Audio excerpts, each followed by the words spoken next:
ओवैसी का पीएम मोदी पर बड़ा हमला का पुलवामा हमले के बाद सरकार ने फौज का इस्तेमाल किया, चीन का नाम लेने से डरते हैं मोदी।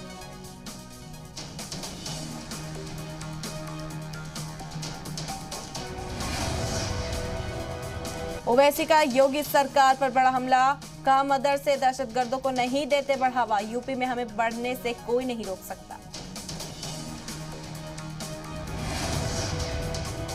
शाहरुख खान के बेटे आर्यन से ओवैसी ने झाड़ा पर लगा, जिनके पिता ताकतवर उनके लिए आवाज नहीं उठाऊंगा, मैं करूंगा गरीबों की बात। भारी बारिश की आशंका के चलते मुजफ्फरनगर में अखिलेश यादव की रैली रद्द, अब 22 अक्टूबर को होगी रैली।